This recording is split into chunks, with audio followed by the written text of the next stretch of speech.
Hello friends, welcome to smile talk paramedical channel.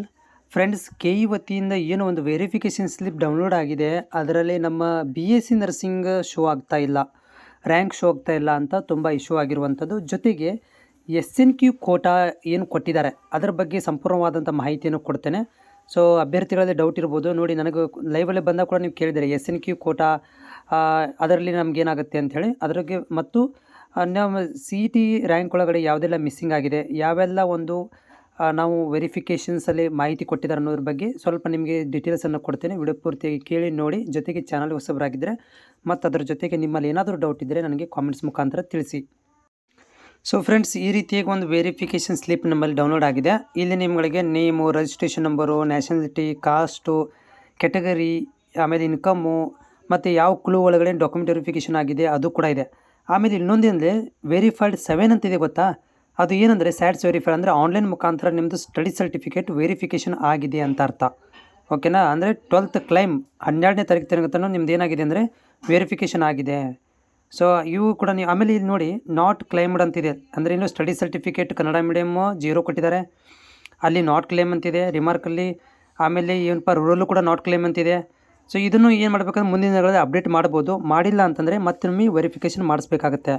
Next ನೋಡಿ, ಇಲ್ಲಿ B ಫಾರ್ಮಸಿಗೆ rank ಕೊಟ್ಟಿದ್ದಾರೆ, BPTಗೆ, ಇಂಜಿನಿಯರಿಂಗ್ಗೆ, ಫಾರ್ಮಾಟಿಗೆ, ಅಗ್ರಿಗೆ, BPO, veterinary, naturopathy, ಯೋಗ ಕೊಟ್ಟಿದ್ದಾರೆ. ಇಲ್ಲಿ BSc ನರ್ಸಿಂಗ್ ಮಿಸ್ಸಿಂಗ್ ಆಗಿದೆ.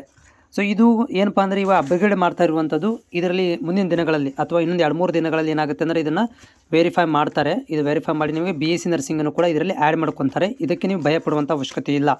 ಓಕೆನಾ? ಆಮೇಲೆ ನೋಡಿ, ಈ ರೀತಿಯಾಗಿ ಒಂದು ಬಂದಿದೆ. ಏನಪ್ಪ ಅಂದರೆ ಇಲ್ಲಿ ಕ್ಯಾಟಗರಿ SC ಇದೆ, ನಿಮ್ಮದು ID ನಂಬರ್ ಹಾಕಿದ್ದಾರೆ, ಆದರೆ ಕಾಸ್ಟ್ ನೇಮ್ ಬರ್ತಾ ಇಲ್ಲ.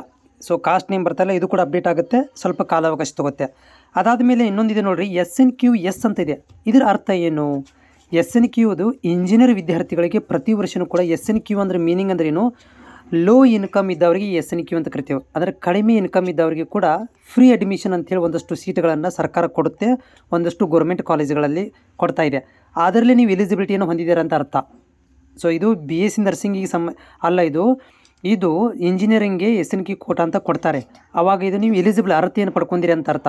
ಹುಡುಕಿದ್ದೆಲ್ಲ ನೋಡಿ, ಕನ್ನಡ ಮೀಡಿಯಮ್ ನೋ ಅಂತ ಇದೆ, ಇದು ವೆರಿಫೈ ಆಗಿಲ್ಲ. ರೂರಲ್ ನೋ ಅಂತ ಇದೆ, ಹೈದರಾಬಾದ್ ಕರ್ನಾಟಕ ನೋ ಅಂತಿದೆ. ಇವೆಲ್ಲ ನೀವು ಮುಂದಿನ ದಿನಗಳಲ್ಲಿ ವೆರಿಫೈ ಮಾಡಿಸ್ಬೇಕಾಗತ್ತೆ, ಅಥವಾ ವೇಟ್ ಮಾಡಿ 2 ಡೇಸ್. ಆದರೆ ಒಳ್ಳೆಯದು. ಆಗಿಲ್ಲ ಅಂತಂದರೆ ನೀವು KEದವ್ರು ಏನು ಮಾಡ್ತಾರೆ ಅಂತಂದರೆ ಮತ್ತೆ Kannada medium, rural, Hyderabad Karnataka, other minority ಇದರಲ್ಲ, ಇವೆಲ್ಲ ವೆರಿಫಿಕೇಷನ್ ಸಲುವಾಗಿ ನಿಮಗೆ ಕರೀತಾರೆ. ಅವಾಗ ಕರೆದಾಗ ಮತ್ತೊಂದು ಸಲ ಏನಾಗುತ್ತೆ, ನಿಮಗೆ ವೆರಿಫೈ ಮಾಡಿ ಮತ್ತೊಂದು ನಿಮಗೇನಾಗುತ್ತೆ ವೆರಿಫಿಕೇಷನ್ ಸ್ಲಿಪ್ ಬರುತ್ತೆ. ಇದೆಲ್ಲ ವೆರಿಫೈ ಆದಮೇಲೆ ಮತ್ತೊಂದು ಬರುತ್ತೆ ನಿಮಗೆ. ಯಾಕಂದರೆ ಕನ್ನಡ ಮೀಡಿಯಮ್ ಅದಿರಿ, ನೀವು ರೂರಲ್ ಇದ್ದೀರಿ, ಅದು ನೋ ಅಂತ ತೋರಿಸ್ತಾ ಇದೆ. ಇಟ್ ಮೀನಿಂಗ್ ಏನು? ವೆರಿಫಿಕೇಷನ್ ಆಗಿಲ್ಲ ಅಂತ ಅರ್ಥ. ಸೊ KEದವರು ಕ್ಲಿಯರಾಗಿ ಹೇಳಿದ್ದಾರೆ, ಅದನ್ನು ಕೂಡ ತೋರಿಸ್ತೀನಿ. ಸೊ ಫ್ರೆಂಡ್ಸ್, ಇಲ್ಲಿ ನೋಡಿ, UGCT ವೆರಿಫಿಕೇಷನ್ ಸ್ಲಿಪ್ಪನ್ನು KE ಬಿಡುಗಡೆ ಮಾಡಿದ್ದು, ಅಭ್ಯರ್ಥಿಗಳು ಅದನ್ನು ಡೌನ್ಲೋಡ್ ಮಾಡಿಕೊಂಡು ತಾವು ಮಾಡಿದ್ದ ಕ್ಲೈಮ್ಗಳನ್ನು ಪರಿಶೀಲಿಸಿಕೊಳ್ಳಿ. ಅಂದರೆ ನೀವು ಕ್ಲೈಮ್ ಮಾಡಿರ್ತೀರ, ಕನ್ನಡ ಮೀಡಿಯಮ್, ರೂರಲ್ ಎಲ್ಲ ಮಾಡಿರ್ತೀರ. ಆದರೆ ಕೆಲವು ತಮ್ಮ ಅರ್ಜಿಗಳಲ್ಲಿ ಕ್ಲೈಮ್ಗಳನ್ನು ತಪ್ಪಾಗಿ ಮಾಡಿಕೊಂಡಿದ್ದರೆ ಅಂಥವರಿಗೆ ಸರಿ ಮಾಡಿಕೊಳ್ಳಲು ಅವಕಾಶ ನೀಡಲಾಗುವುದು. ಅಂದರೆ ಈಗ ನೋ ಅಂತ ಬಂದಿದೆ ನಿಮ್ಮದು, ಅದಕ್ಕೆ ಒಂದು ಅವಕಾಶ ಕೊಡ್ತೀವಿ ಅಂತ ಹೇಳಿದ್ದಾರೆ. ಆಮೇಲೆ ಇದರ ಆತಂಕ ಪಡೆಯುವಂಥ ಅವಶ್ಯಕತೆ ಇಲ್ಲ.